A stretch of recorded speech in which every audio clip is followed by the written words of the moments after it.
हे नमस्कार, मैं अंबर जैदी स्वागत करती हूँ आप सबका एक बार फिर से हमारे आज के कार्यक्रम में। दोस्तों, दुनिया में जब ट्रेड की बात होती है तो ग्लोबल ट्रेड में डॉलर का जो किरदार है वो बहुत ज़्यादा मजबूत रहा है। लेकिन इस किरदार को चैलेंज करने के लिए एक बड़ा कदम उठाया है और इसके सेंटर में है रशिया और भारत। और यहाँ पर जो एक्सपेरिमेंट है वो इंडिया रशिया ने जो किया है वो ये है कि रूपी रूबल एक्सचेंज रेट को महीने में एक बार फिक्स करने की बात हो रही है। और सवाल सिंपल ये है कि क्या ये सिर्फ एक ट्रेड को ईज़ी बनाने की कोशिश है या फिर ये कहें कि जो वेस्टर्न फाइनेंशियल ऑर्डर है उसको पूरी तरह से बायपास करने की तैयारी है? क्योंकि अब जब सैंक्शंस की बात होती है और सैंक्शंस टाइट होते हैं तो करेंसी सिर्फ पैसा-पैसा नहीं होती है। तब वो पूरी तरह से एक पावर या शक्ति का रूप इख्तियार कर लेती है। इस पूरे मामले को हम विस्तार से चर्चा करेंगे और इस पर बात करने के लिए हमारे साथ मौजूद है उमेश जी। उमेश जी, बहुत स्वागत है आपका। जय हिंद, नमस्कार। जय सिया राम अंबर जी। जय सिया राम उमेश जी। उमेश जी, रूपी रूबल रेट की जो बात हो रही है, क्योंकि डॉलर का जो रास्ता है वो बंद होता जाता हुआ नजर आ रहा है, तो क्या इंडिया जो है वॉलंटियरली जो है वो डी डॉलराइजेशन कर रहा है या फिर ये कहें कि सैंक्शंस के बीच ऑप्शंस कम पड़ रहे हैं इसलिए ये रास्ता इख्तियार किया जा रहा है? देखिए, जब फरवरी 2022 में रशिया ने जब यूक्रेन के ऊपर अटैक किया, तो हम्म। वेस्टर्न नेशंस ने उनको जो स्विफ्ट मैसेजिंग सिस्टम है, उससे रशिया को बाहर कर दिया। हम्म। उसके बाद उनके ऊपर सैंक्शंस लगा दिए। आज ऐसा हाल है कि Russia is the most sanction country in the world. 25,000 plus sanctions लगे हुए हैं रशिया के ऊपर। और यूरोप और बेसिकली ट्रांस अटलांटिक यूरोप और बाकी अमेरिका और G7 कंट्रीज जो है, उन्होंने कंप्लीटली अपने जो रिलेशंस हैं रशिया के साथ खत्म कर दिए। अब उसके बाद रशिया के पास मेजर चीज क्या है? Crude fuels and fertilisers. और इसमें जो है एनर्जी सेक्टर जो है रशिया की इकोनॉमी की एक लाइफलाइन है। रशिया ने भारत को जो डिस्काउंटेड क्रूड ऑयल देना चालू किया, उससे भारत को बहुत बड़ा फायदा भी हुआ। और हमारे यहाँ पर हम एनर्जी स्टेबिलिटी, प्राइस एनर्जी है, जो एनर्जी के प्राइसेस है उसके अंदर स्टेबिलिटी मेंटेन कर पाए। अब आप देख लीजिए, यूरोप के अंदर गैस के दाम 3 गुना बढ़ चुके हैं। वहां पर वो इकोनॉमी रिसेशन में जा चुकी है। अमेरिका क्या कर रहा है? जो नॉर्थ स्ट्रीम गैस पाइपलाइन थी, जो रशिया और यूरोप को कनेक्ट करता था, उसको उसने ब्लास्ट करवा दिया। आज वही अमेरिका 3 गुना प्राइस में गैस बेच रहा है यूरोप को। अब रशिया के सामने एक बहुत बड़ा प्रॉब्लम आ गया कि इतना बड़ा जो करेंसी जो ट्रेड हो रहा है, क्रॉस बॉर्डर ट्रेड सेटलमेंट, वो कैसे किया जाए। और आज की डेट में भारत और रशिया के बीच में $70 बिलियन तक का ट्रेड है, जिसमें भारत एक्सपोर्ट करता है $5 बिलियन और इंपोर्ट करता है लगभग $65 बिलियन। जिसके कारण $60 बिलियन का जो रशिया का जो पैसा है, वो भारत के वॉस्ट्रो अकाउंट्स में एक तरह से जमा है। अब रशिया को एक तरह से हम ये पेमेंट कैसे करते हैं? कभी युआन में सेटल कर देते हैं, कभी दिरहम्स में कर देते हैं। पर जनरली क्या होता है, अगर आप दूसरी करेंसी में अगर सेटलमेंट करते हो तो आपको 4 से 5% जो ट्रांजैक्शन कॉस्ट है वो एक तरह से बढ़ जाता है। आज समझ लीजिए कि $70 बिलियन का ट्रेड होता है, और $70 बिलियन की अगर 5% भी लगा लिया जाए तो $3.5 बिलियन का जो बचत है वो भारत और रशिया कर रहे हैं। और $3.5 बिलियन इज समथिंग लाइक, आप समझ लीजिए 90 का भाव भी अगर यूएस डॉलर को अगर रख लें, तो कम से कम भारत को 31 से 32 हजार करोड़ का फायदा हो रहा है हर साल। अब भारत के अंदर जो है रशिया को एक तरह से ये जो ट्रेड है वो बढ़ाने की जरूरत है। इसके लिए रशिया और भारत के बीच में एक फ्लोटिंग एक्सचेंज रेट बनाने की बात चल रही है कि हर 15 या 20 दिन में ये रेट तय किया जाएगा। सबसे बड़ा बात है कि करेंसी मार्केट में वॉलेटिलिटी है, और आज एक तरह से देख लीजिए भारत और रशिया के बीच में अगर एक्सचेंज रेट देखा जाए तो 1 rouble E should be around 1.15 Indian rupees, इतना ही है। अब मतलब दोनों की पैरिटी है, आप समझ लीजिए।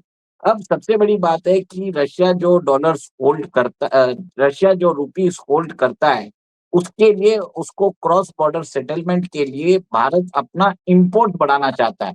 और इस इंपोर्ट्स के बढ़ाने से क्या होगा कि कि रशिया को भी फायदा होगा, वो भी जो भारत के अंदर जो उसका पैसा पड़ा है उसको वो सेट ऑफ कर पाएगा।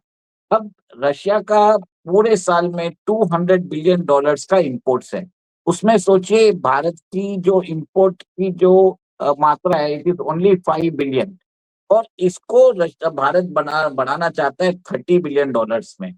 और इसी के लिए अभी जब राष्ट्रपति पुतिन आए थे, भारत के प्रधानमंत्री और राष्ट्रपति पुतिन ने भी बोला है कि 2030 तक we will have the trade by 100 billion USD, और 100 बिलियन USD को बढ़ाना है, भारत से एक्सपोर्ट करना है रशिया के लिए। अब रशिया जो है बहुत सारे फार्मास्यूटिकल प्रोडक्ट्स, इंजीनियरिंग प्रोडक्ट्स सब इंपोर्ट करता भी है। अब रशिया ने क्या किया, भारत के अंदर जो इन्वेस्टमेंट्स है, हमारे जो स्टॉक मार्केट में इन्वेस्टमेंट्स है, वो अलाउ कर दिया है। उन रशिया की एक बैंक है सेबर बैंक, उन्होंने भारत के अंदर इन्वेस्टमेंट करने के लिए जो निफ्टी की टॉप कंपनीज है उसका एक म्यूचुअल फंड बना दिया है। अगर कल कोई रशियन नेशनल भारत की स्टॉक मार्केट में इन्वेस्ट करना चाहता है, तो भारत में पड़ा जो रुपया है रशिया का, उससे वो सेट ऑफ हो जाएगा। सेकेंड, रशिया जो है भारत के अंदर अच्छा जो उमेश जी, यहाँ से मैं अपना सवाल भी ऐड कर देती हूँ उमेश जी, क्योंकि आप खुद यहाँ पर आ गए हैं कि जो ट्रेड इम्बैलेंस है भारत और रशिया के बीच में, वो सबसे बड़ी एक वीकनेस के रूप में हम देखते हैं, क्योंकि $64 बिलियन का जो इम्पोर्ट है और एक्सपोर्ट है वो सिर्फ $5 बिलियन।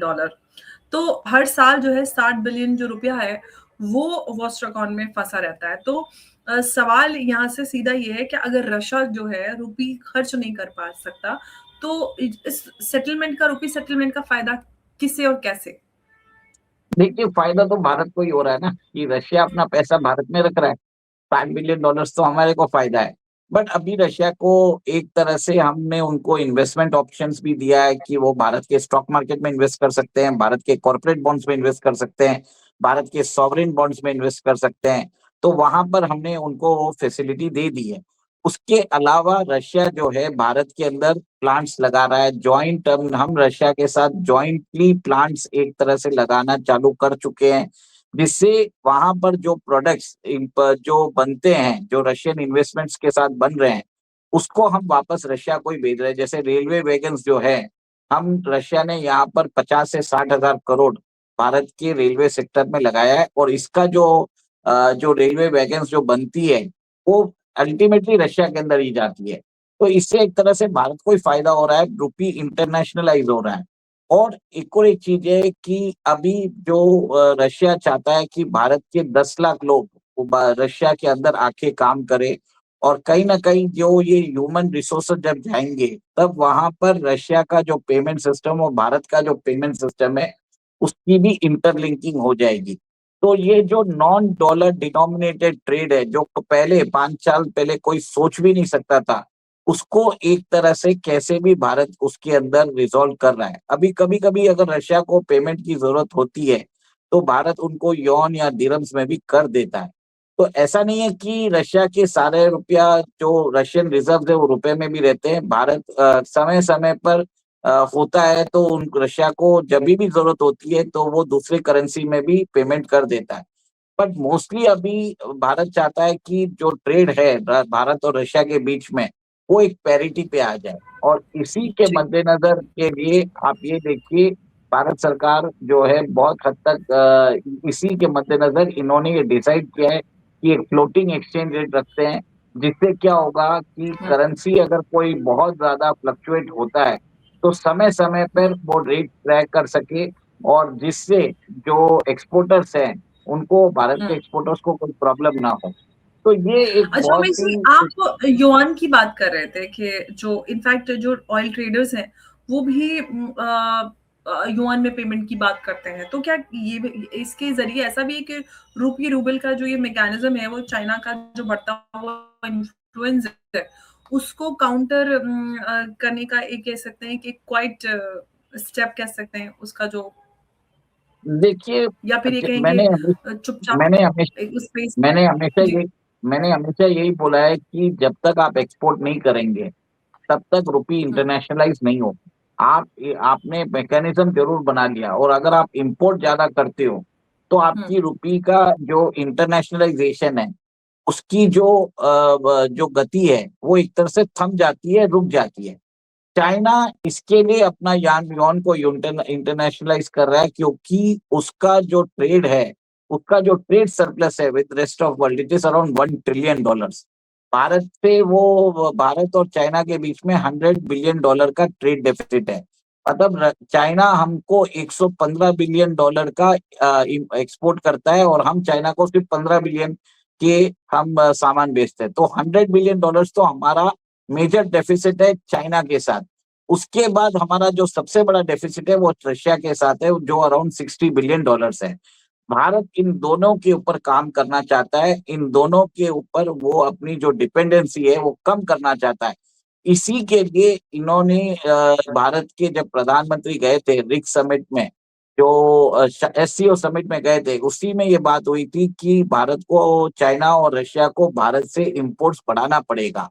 बट अभी तक जो नतीजे आए हैं अभी 3-4 महीने में, वो थोड़ा बहुत इंकरेजिंग है। ऐसा नहीं है कि there is no hope, but certainly कुछ अपमूव जरूर आया है। भारत से चाइना थोड़ी प्रोडक्ट्स एक्सपोर्ट होना चालू हो चुका है। तो कहीं ना कहीं जो भारत चाहता है कि ट्रेड डेफिसिट है वो ब्रिज होना जरूरी है। और कभी कभी रशियन रिफाइनर्स मांगते हैं कि आप हमें पेमेंट युआन में कर दीजिए, तो भारत उसको अब्लाइज भी करता है, कभी कभी दिरहम्स में भी करता है, कभी कभी यौन में भी करता है। और मोस्टली पहला ऑप्शन हम दिरहम्स में ही करते हैं, सेकेंड ऑप्शन हम यौन को ऊपर जाते हैं। पर रशिया और चाइना के बीच में आज ट्रेड है $250 बिलियन का।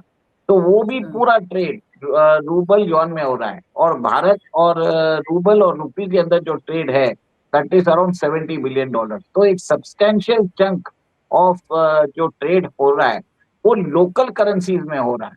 और इसे आप समझ लीजिए कि भारत जो है एक तरह से अपने रुपए के इंटरनेशनलाइजेशन पे फोकस कर रहा है। जी।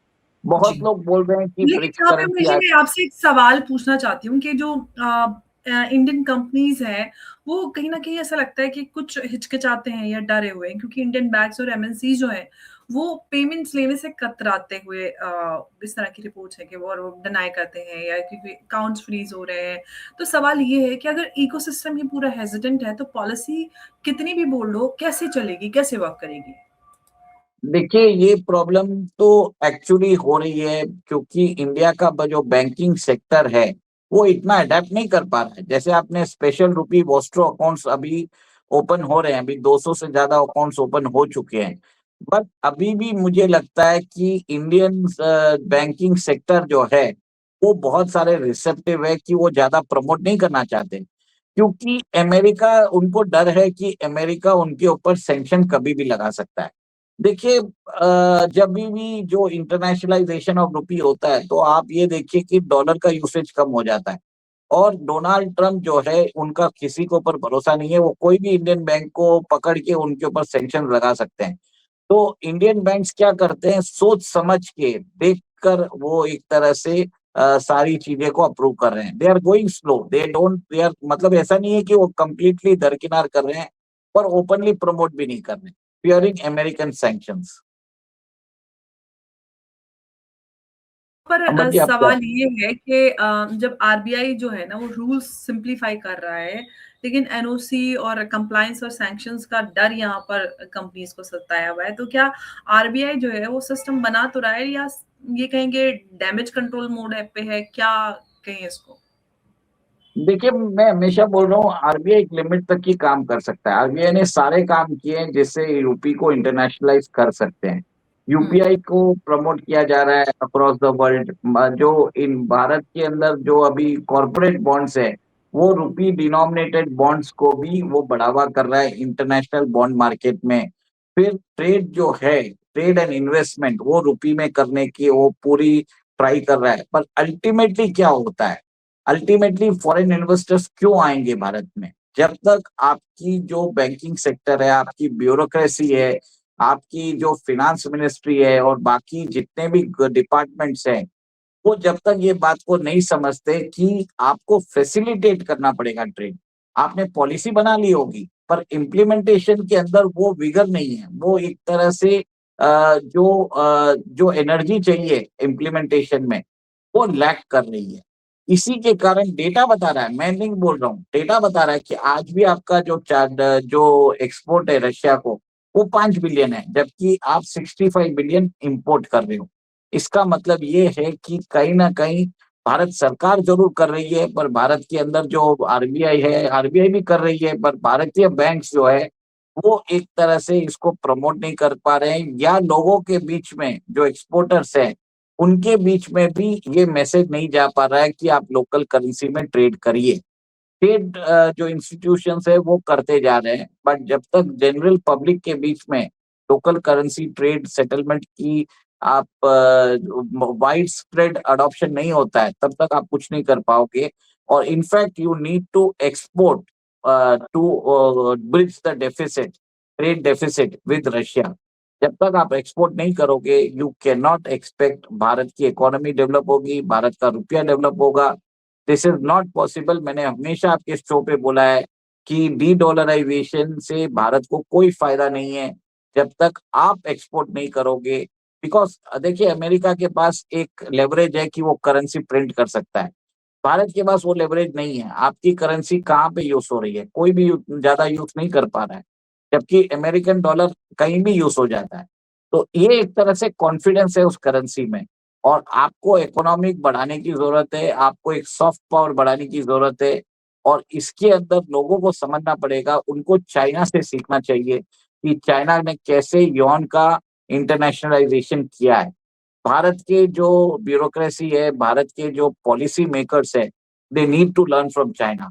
मैं हमेशा चाइना का क्रिटिक रहता हूँ, बट आई विल सर्टेनली, मैंने जो चाइना ने लीप्स एंड बाउंड्स जो इंफ्रास्ट्रक्चर में किया है, उन्होंने जो टेक्नोलॉजिकल अडॉप्शन किया है, टेक्नोलॉजिकल अडॉप्शन करके डेली लाइफ टू लाइफ में उन्होंने एक तरह से चाइना के अंदर जिस हिसाब से रोबोट्स की जो स्केल है, उन्होंने जो पेनिट्रेशन करवाया है, this is amazing and remarkable. और ये जो थर्स्ट है ग्रोथ ग्रोथ की, एक तरह से कंपटीशन करने की, ये चाइनीज में है। हमारे यहाँ पर आज भी जो है, हमारे जो जितनी भी बड़ी इंडस्ट्रीज हैं, वो चाइना से लेके आती है माल और यहाँ पर आके असेंबल करती है। इट इज इंटरमीडिएट प्रोडक्ट्स जितने भी है, वो चाइना से आते हैं इधर भारत में उनको असेंबल करके उनको बेचा जाता है। और ये गवर्नमेंट से पीएलआई स्कीम से भी हम्म। इनको एक तरह से बेनिफिट मिल जाता है। और ये एक तरह से आप ये देखिए कि मेरा ये मानना है, जब तक ये कंपनीज भारत के अंदर वो इंटरमीडिएट प्रोडक्ट्स की प्रोडक्शन फैसिलिटीज नहीं लगाते, भारत अपना ट्रेड डेफिसिट ब्रिज नहीं कर सकता। इनफैक्ट जो हमारा जो हम तेल जो था कुछ साल पहले, 82% हमारी जो क्रूड ऑयल था वो हम इंपोर्ट करते थे। आज का नया डेटा आया है, 89.8% हम इंपोर्ट कर रहे हैं। अब सबसे बड़ी बात देखिए, ये डेटा बता रहा है। तो हमारा कोई भी जो पैंतरा है, हमारी जो मिनिस्ट्री है, हमने कितनी बार किया कि अंडमान में तेल मिला है, हमें हमने ये भी देखा है कि हमने इतने सारी चीजें अपने दर्शकों को बताई है कि बिहार में मिला है, यूपी में मिला है, बंगाल में मिला है, फिर बाद में बॉम्बे हाई में मिला है, राजस्थान के एमपी में बाड़मेर में मिला मिला है। है, हाँ, राजस्थान, बट एमपी, वो बिहार, इंस्पेक्शन यूपी। क्यों नहीं करती है, वो पेट्रोलियम मिनिस्ट्री कर क्या रही है? आप आप अपनी प्रोडक्शन फैसिलिटी क्यों नहीं बढ़ा रहे? देश के अंदर ही तो क्रूड ऑयल है ना, आपको उसको जी, बढ़ाने में क्या तकलीफ है? तो बिल्कुल। ये एक तरह से जो बोलते हैं ना कि मिनिस्ट्री में प्राइम मिनिस्टर का विजन जरूर है, पर बाकी हुँ। जो मिनिस्टर्स है या पीछे की मिनिस्ट्री है, मतलब ऑन उनका ग्राउंड इम्प्लीमेंटेशन में ये कह सकते हैं कि अभी भी समस्या आ रही है। लेकिन उमेश जी, वो दिसंबर में प्रेज़िडेंट पुतिन आए भारत और उसके तुरंत बाद हमने देखा जो करेंसी टॉक्स हैं वो बहुत तेज़ हो गई। तो इससे क्या जियोपॉलिटिकल सिग्नलिंग हम यहाँ देखें? कोई इकोनॉमिक लॉजिक है या कोई जियोपॉलिटिकल मैसेज? देखिए, भारत और रशिया जो है एक तरह से नया वर्ल्ड ऑर्डर स्थापित कर रहे हैं। हुँ, और इन्हीं दोनों की फ्रेंडशिप से चाइना भी डरा हुआ है, अमेरिका भी डरा हुआ है। हुँ, दोनों ही नहीं चाहते कि भारत के और रशिया के बीच में जो संबंध है वो सुधरे। और इसी के मद्देनजर आप ये देखिए कि दोनों जो है वो भारत और रशिया को कंट्रोल करना चाहते हैं, ताकि वो अपना जो हिजेमनी है बना के रख सके। अमेरिका अपने स्फीयर में बनाना चाहता है, ट्रांस अटलांटिक में, और चाइना जो है साउथ चाइना सी में अपना वर्चस्व बनाना चाहता है। बट जी, भारत और रशिया अपना गेम अपने हिसाब से खेल रहे हैं, साथ में वो लोग पार्टनरशिप भी बढ़ा रहे हैं। और ऐसा है कि जो ये दो जो नेशंस है अगर साथ में मिल जाते हैं तो हुँ, एंटायर जो वेस्टर्न वर्ल्ड है उनको हिला सकते हैं, क्योंकि इंडिया के पास रिसोर्सेस है, रशिया के पास टेक्नोलॉजी है। रशिया के पास एक तरह से आप देखिए उनकी इकोनॉमी $2 ट्रिलियन की है। डेब्ट टू जीडीपी रशिया का 20% से हुँ, कम है। और रशिया जो है रिलेटिवली स्टेबल है। भारत के अगर लोग उधर जाते हैं तो भारतीयों को फायदा होगा। और मेरा ये मानना है जी, कि जो लैंग्वेज बैरियर है उसको हटाने की भी जरूरत है और पॉपुलराइज करना पड़ेगा रशियन लैंग्वेज इन इंडिया और हिंदी लैंग्वेज इन रशिया। ये दोनों चीज भी जी, बहुत जरूरी है। और क्योंकि आप देखिए चाइनीज जो है मैंडरिन को एक तरह से बढ़ाते हैं, वो अपना जी। कल्चर बढ़ाते हैं। हम हमारे हुँ। कल्चर में हम क्या बोलते हैं, हम अपनी भाषा पे ना बात करके हम बात जी, हम करते हैं लोगों को बॉलीवुड शर्म की। आती है और जिसको अंग्रेज़ी बोलने नहीं आती उसको गँवार और जाहिल समझा जाता है। उमेश जी, इस हाँ बात से वो एक सवाल मैं आपसे और फाइनल सवाल मैं करना चाहती हूँ ये कि ईयू का जो 19 सैंक्शन पैकेज और साथ ही जो यूएस का लुकोइल और रोसनेफ्ट पर प्रेशर, इस सब के बीच में मतलब एक ये है बात कि इंडिया और रशिया जो ये बोल रहे हैं कि हम अपना रास्ता खुद बनाएँगे, रूपी रूबल और ये सारी चीज़ें, उसकी बात हो रही है। तो दुनिया को इससे क्या मैसेज जा रहा है कि इंडिया स्ट्रेटेजिक ऑटोनॉमी दिखा रहा है या फिर ये कहें कि सैंक्शन फटीग जो है उसका फायदा उठा रहा है? देखिए, भारत ने एक तरह से स्ट्रेटेजिक ऑटोनॉमी बताया है कि उन्होंने बता दिया कि हम यूएस सैंक्शंस को एक तरह से सहन कर सकते हैं। भारत जो है फ्री ट्रेड एग्रीमेंट सब कंट्रीज के साथ साइन कर रहा है, ओमान के साथ, न्यूजीलैंड के साथ, पेरू के साथ, ईयू के साथ, यूके के साथ हम साइन कर चुके हैं या करने वाले हैं। और कहीं न कहीं आप ये देखिए कि भारत एक स्ट्रेटेजिक मैसेजिंग भेज रहा है कि अगर भारत का इंटरेस्ट होगा, तो भारत आपके साथ जुड़ेगा, नहीं तो आपके इंटरेस्ट सर्व करने के लिए नहीं बैठा है। और ये क्लियर कट मैसेजिंग जो है वो ये डिस्प्ले किया जा रहा है और पुतिन भी समझ चुके हैं कि भारत जो है अपने इंटरेस्ट के ऊपर काम करेगा, भारत के इंटरेस्ट को अकोमोडेट करने को भी तैयार है।